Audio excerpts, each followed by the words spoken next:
We'll cover personal development, the last of it here, and then we'll get into our goals workshop, putting together the next 10 years. And then we'll get into leadership. Personal development. This little topic under personal development is called acceptable and unacceptable behavior.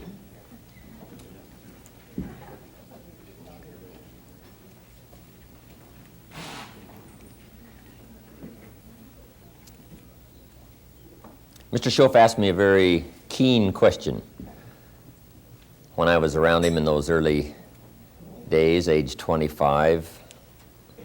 His question on this particular day was, Mr. Rohn, how do you affect other people? I said, I haven't given that much thought. He said, that's obvious.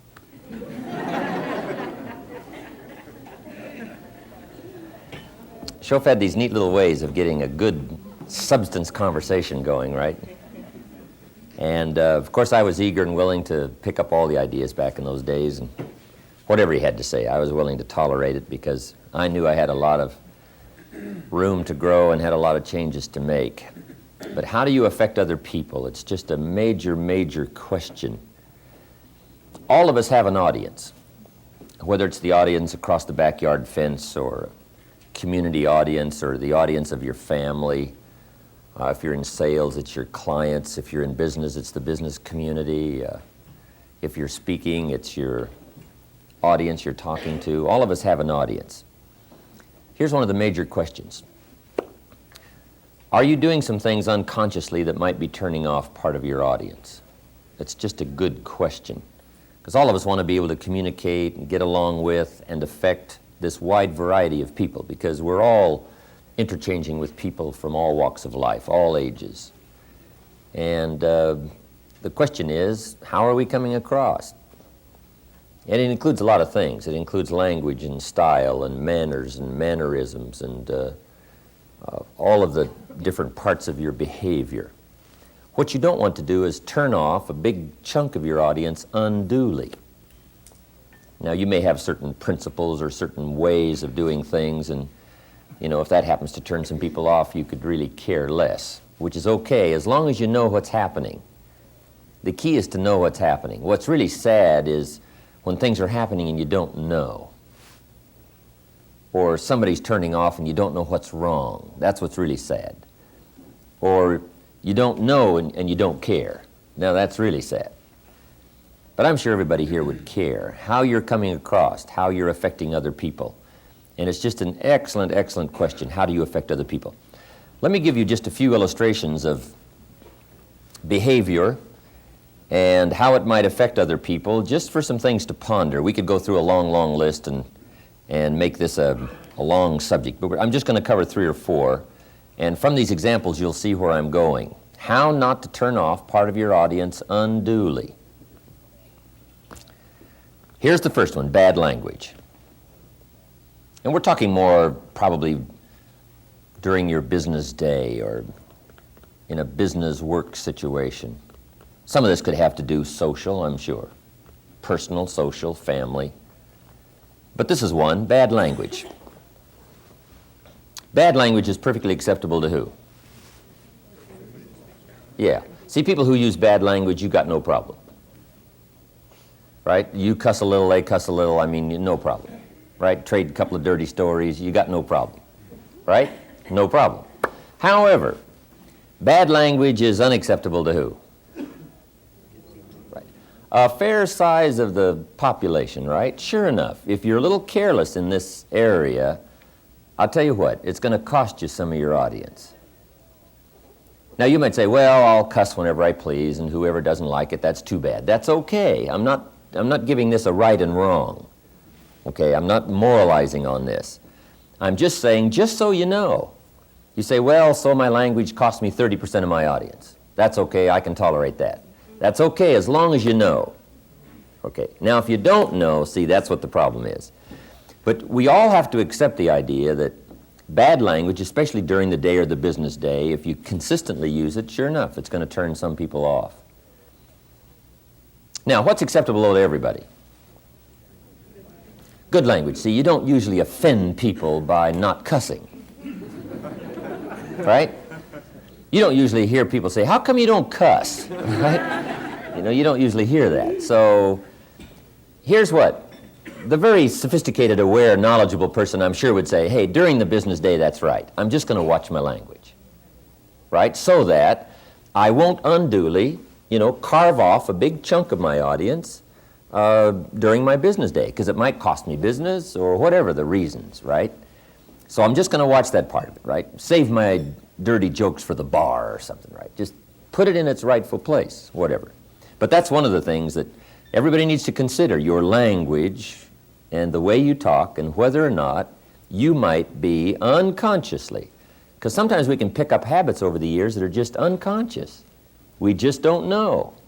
It's just habits we've gathered up, and sure enough, they're costing us. But if you give this a little bit of thought, maybe this is something you ought to consider. The next one is smoking. Smoking is perfectly acceptable to the smokers, right? You got no problem. Guess what brand each other is smoking, right? Just blow a little smoke. So you got no problem with your audience, right? The smoking side of your audience. However, smoking, unacceptable to a lot of the people who don't smoke. You say, well, I'll smoke if I please, and whoever likes it, fine. Whoever doesn't like it, fine. That's okay. I'm saying that's all right as long as you know, all right? As long as you're not kidding yourself that you're not losing part of your audience by insisting that you'll do it, whatever the consequences are. Now, what's perfectly acceptable to everybody? See, not to smoke usually is not offensive to anybody, right? We don't usually hear, how come you don't smoke? You ought to smoke more. We don't usually hear that. So for the broad audience, see, the broad acceptance, the guy says, well, that's right. I probably should pay a little more attention to that, because sure enough, I might be losing part of my audience. I might be losing part of my potential business just because I'm a little careless on this side. See, sophisticated people just want to be terribly aware, to know exactly what's going on. Willing to take the consequences for whatever they wish to do if they insist on doing it, but also sophisticated enough to know what the cost is, what the percentages are. So these are just some things to watch.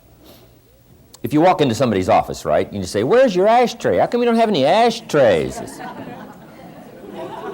That's probably a good sign, right? No ashtrays means, probably, yeah, the guy or the lady is not a smoker. And you just say, oh, that's right. I can remember a couple of times when I just, kind of wandered in there and wasn't thinking, right? So, it's another part of behavior, just so you know what might be costing you. Here's another one, being late.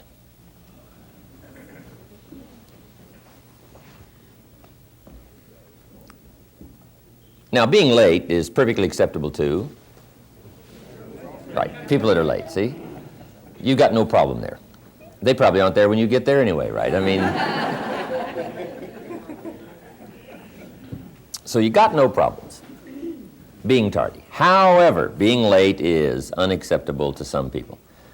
In fact, with some people, it is such a point of contention. If you happen to be 10 or 15 minutes late, some people won't even see you. If you've made an appointment, you show up late, they won't see you. And you say, well, that's a little too cranky, and that's a little too strict. Well, that's their code. And if you're going to interchange with a whole variety of people, and some of those people are going to be part of your audience and part of your market, you just got to understand, right, that it might be costing me. If I keep showing up late all the time, sure enough, I got to admit it's going to cost me. Now, if I'm willing to tolerate the cost, that's okay. I'm not saying it's wrong. I used to give right and wrong to a lot of things, but I gave that up. I used to say, this is what's right, but I had to apologize so often for being wrong that I quit that. And now I say, this is my opinion, and here's what I think. But as long as you know that, a certain percentage of your market, sure enough, is going to cost you.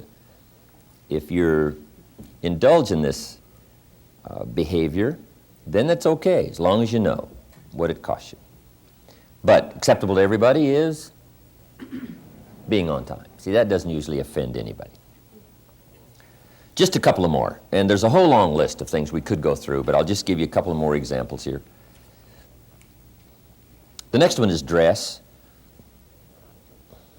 In your business day and where you work, in your community and where you live, you just have to look around and, see what's happening and what's going on and make sure that you're not, doing something wild and weird that's, a bit out of step.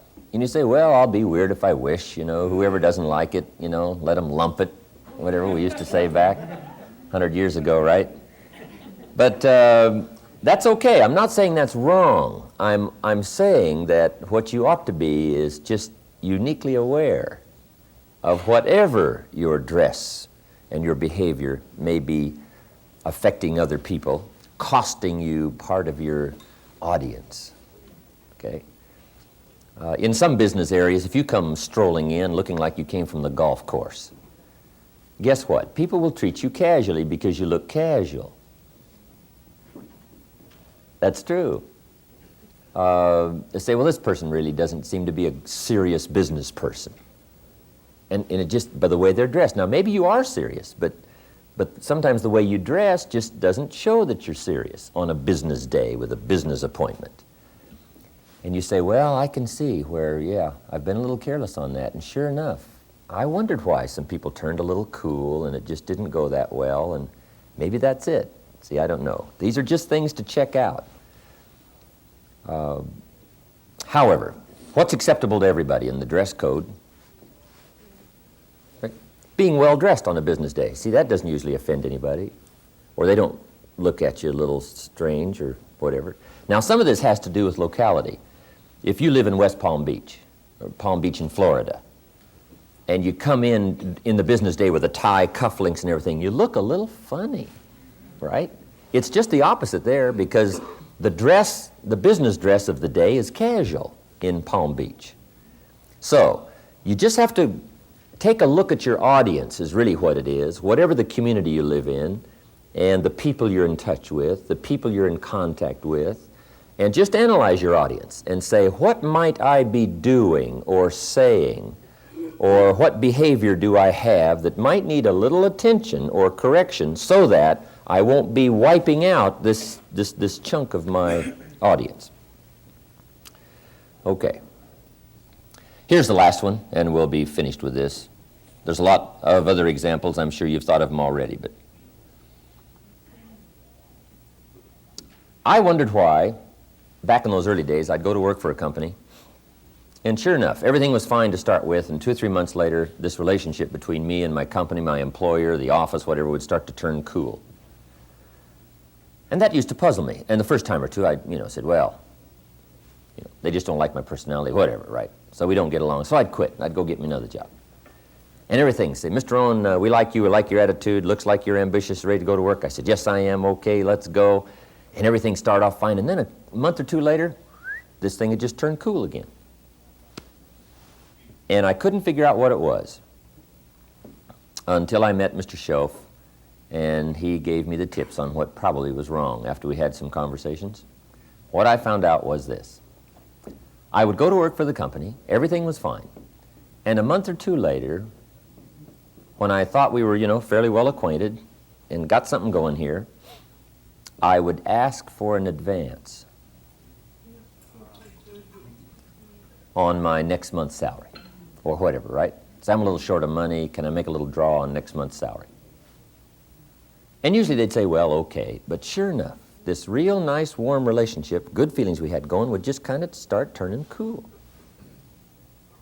And I didn't even know what was wrong. And that was it. That was it. And to explain that, I've come up with what I think are some pretty good phrases you might make a note of. One is,